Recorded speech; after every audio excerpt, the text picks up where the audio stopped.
Hi, everybody. My name is Sarah, Pearls of Wisdom and Food, with mostly carnivore talk and some carnivish and some keto, but acceptance of everybody where they're at during their journey.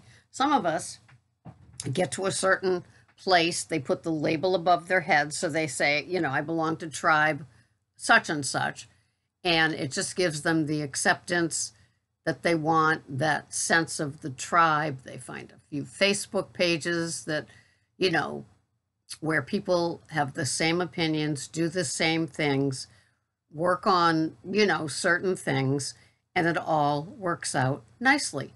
And then there's people like me that just went from this to slowly evolving to this, and then another year and a half stop off of that, and then just getting to where Goldilocks finally says, I'm happy, instead of always like this. This was me as a kid, just that little pouty brat that always wanted more. Now, hurry.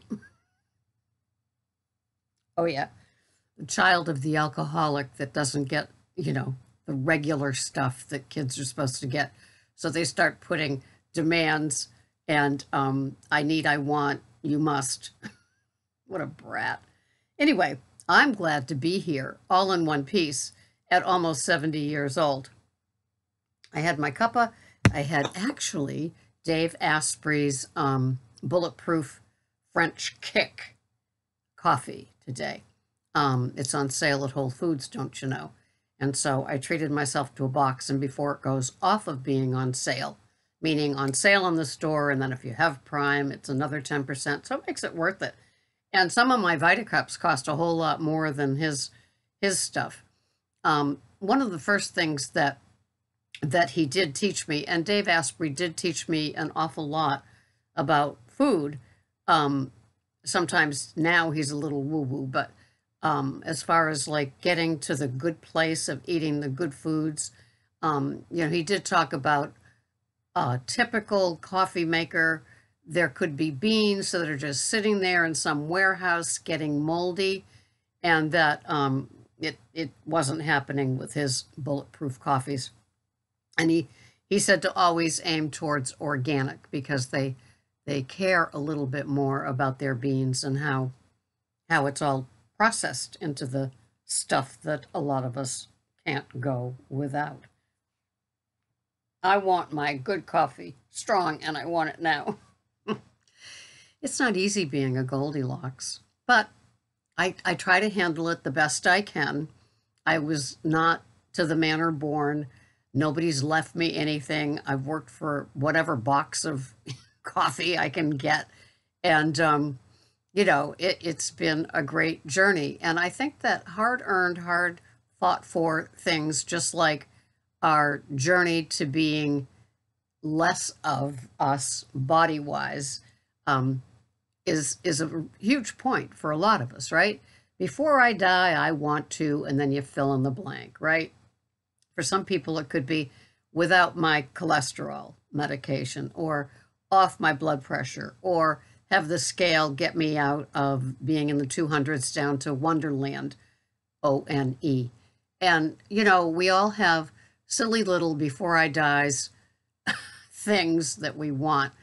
I'm pretty much there, and I am delighted. I get to enjoy, for as long as we can afford it, the nice steaks from the butcher, the ground top sirloin with all the fat from the butcher, good pork sausages from Whole Foods with none of the in them. And, when I run low on Redmond's, I can order another bag from Amazon. They have it at Whole Foods too. I can get my ghee. I can get my nice, pasture-raised butter, pasture-raised eggs. It's a delightful world. It's smaller than it ever was with the items that I ingest, drink, or eat. But I've never been happier. I've never felt more content. So, I listen to everybody with a grain of salt. Make it Redmond's or Celtic or pink Himalayan, please. And I listen to other people with a grain of salt. And not everybody does things the way that I do them. Amazing, huh? And I'm sure that you do things that you hear me talk about or other carnivore people talk about, and you go, oh, I never thought of that. Or, what is she doing that for? She's, you know, it could be the debate over, you know, being a carnivore or a carnivore with grass-fed, corn-fed, whatever. So we do what we do. Some people couldn't live without a daily reading of the scale. Other people put that freaking scale away, and it's got so much dirt on it that if you stood on it, dirt and dust from being in the garage, if you stood on it now, you'd have to do this to the number on it, or maybe even add a new battery just to do it. We all do things a little different. And I guess I'm not surprised that there can be even carnivore wars. Like, you had it a lot in keto. You had it a lot probably with Weight Watchers. You've had it a lot with, you know, different ways of doing things. And if you don't do it, you know, if people don't do it your way, then they aren't authentic or genuine or doing it right. Carnivore Mountain is not perfect Carnivore Mountain, okay? So get that word perfect or my way or the best or you don't know what you're talking about out of your head, okay? Follow what works for you. That is your truth. If having a pound of ground grass-fed beef that you buy in a vac pack from the grocery store on sale for $3.99, so you buy a dozen of them and put them in your freezer, if having that every day, even with a pat of butter on it, makes you feel good, makes your jeans fit, makes you sleep all night, keep doing what you're doing. If having a sweetener in your coffee works, keep doing it. A lot of the times I talk about people that want to give up a little something, want to tweak something, want to do something differently because they heard it here, heard it someplace else, saw that a 22-year-old did it and she lost, you know, 955 pounds in a month. If what she says she's doing works, try it. Try it.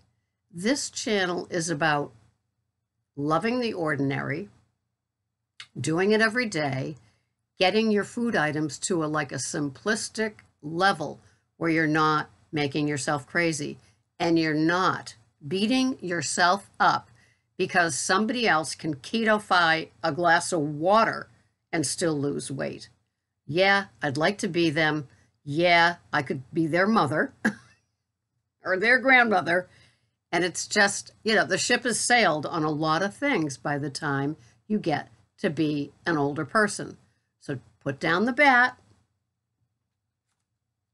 put down the pretty pink swatter, stop beating yourself up or beating somebody else up that doesn't do it your way. You're not living with that person. You don't have to be like that person. I remember I dated this man and he was like one of these, you know, he had a Jaguar and he was very, you know, oh no, we don't dine on dinner when it's light out. Oh my. He was so freaking pompous. It was just too much. And, you know, he oh, only a commoner would eat when it was light out. Oh. He cracked me up. So, you know, he lived in, of course, you know, West Palm Beach in Florida, and I'd, you know, fly down to see him. And, you know, I remember one time I left, I was supposed to be there for a week, and I left at day 3. He was just, too much. And he didn't have a washer dryer. I know, oh my God. And he had to bring his stuff to the laundromat, but of course, he didn't do it. He went to a laundromat that offered wash, fold, wash, dry, fold. But he was so freaking pompous. Now, picture going to visit somebody that does carnivore a little bit different than you, eats at a different time, has too mad, you know, still has a diet soda, you know, midday as their treat. So freaking what? Okay? You know, unless they don't want that diet soda midday. Okay? Some people use these things as crutches. I know. Amazing, isn't it? A crutch to get you from point A to point B with success. So lay off of them. You know, we do shaming with carnivore if it's not meat, water, salt. So we aren't going to be that way. Some of us, myself included, in my very, very late 60s, 6 months away from not being able to say very late 60s, you know, we want a couple of pleasures in our life, okay? You know, so we find a coffee that we like. Say we go to one of those earthy, crunchy coffee places where, you know, the beans are, you know, they show you the bean and it's like in a jewelry box with a diamond ring, right? It opens up and there's that bean that came all the way from wherever. And it was roasted in this copper pan and it was, you know, and you buy a pound and it's $20 to $25, right? So what? Maybe that's your pleasure. Maybe you waited 60 years to get to the place where you could grind your own beans and have a real fancy schmancy Breville or whatever these, you know, Nespresso, whatever it is, I don't know, right? To have their perfect cup of coffee. It's a ritual. It's just, you know, a pleasure. It's ceremonial. Can I use that word? Is that a word? You know, it's like I'm not Catholic, so when I go to a Catholic service and the priest does everything in the starch towels and the lifting up and the covering with the thing and the taking one and the, you know, all the different things that he does for like communion or something else where everything is just so. It's nice. For some of us, it's calming. It's a simple pleasure. It's having a ribeye, you know. It's having a nice cup of coffee. And maybe, yes, maybe I might still have to have sweetener in it. I don't, but there were many, many years that I defended having that alternative sugar, Zyla, in it until I didn't.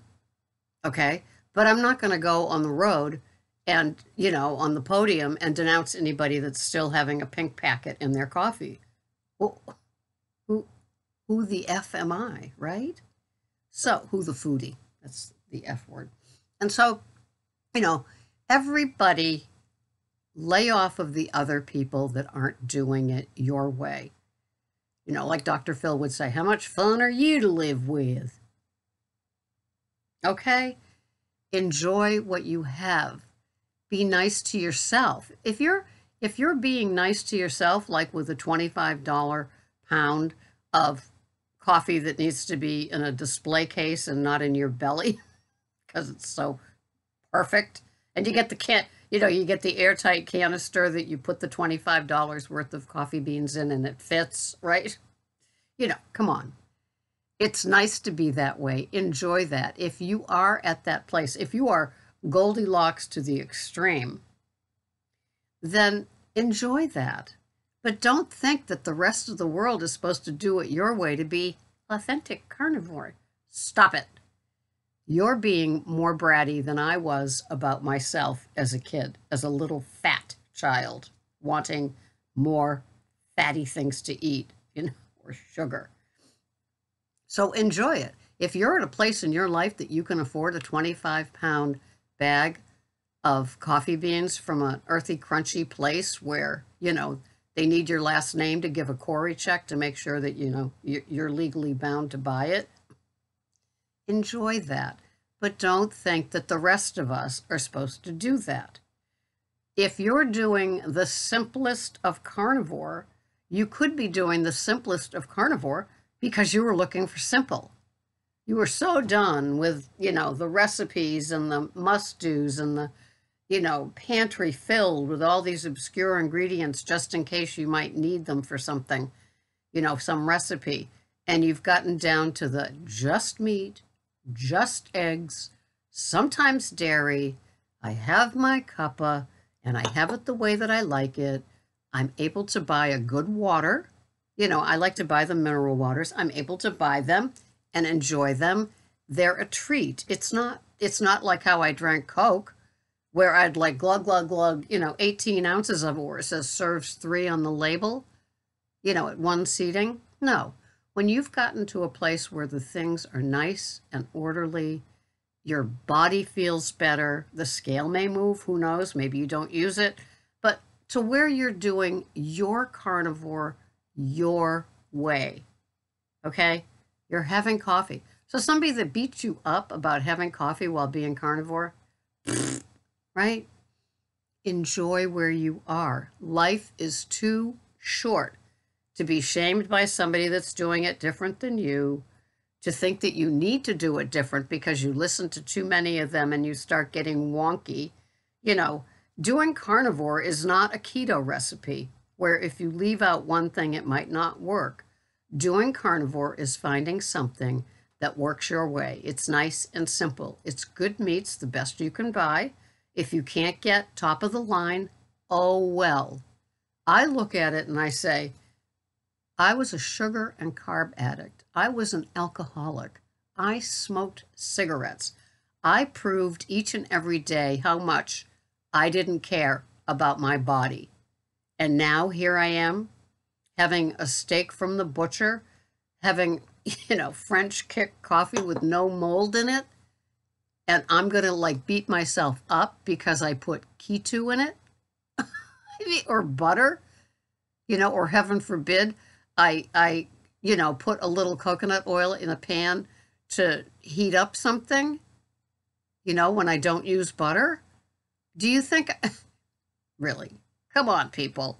If you're enjoying what you're doing and it's working, keep doing it. Do not let the carnivore purists shame you into thinking you're doing something wrong. I don't know what makes people think that there's a wrong way to eat carnivore. They may get there. They may get to where they spend $40 a pound for a grass-fed ribeye. They may. That might be important to them. An organic coffee bean that, lies in velvet in the store could be the most important thing in their day. Maybe they were at a place where, their best coffee was, the brands that we see advertised on TV. One begins with F, the other one begins with M. That could be the best that they could ever afford. And now they can afford something that costs $1 or $2 for a cup. They wouldn't dream of going to a place and spending $7 for a takeout coffee. But they're at the place where they could buy a pound of the good stuff, a box of the good stuff if they still use Keurig, bring it home and savor the flavor of something they could never have before. So get off of shaming anybody for not doing it your way. You're not all that in a ham sandwich. Remember, we're not having bread or mustard or anything like that. So feel confident in what you're doing. If you're supposed to get someplace else further down the line, you will. But for the time being, enjoy every day. You've earned, if you're around my age, you've earned everything that you're having today that makes you feel happy, content, and satiated. So, and if you're somebody that's on somebody about not doing something right, back it up, Chauncey. Come on, back it up. I doubt we all fell out of the perfect egg or were born on perfect carnivore mountain, right? So, live and let live. Thanks so much for watching. I love you all. See you the next time. Bye-bye for now.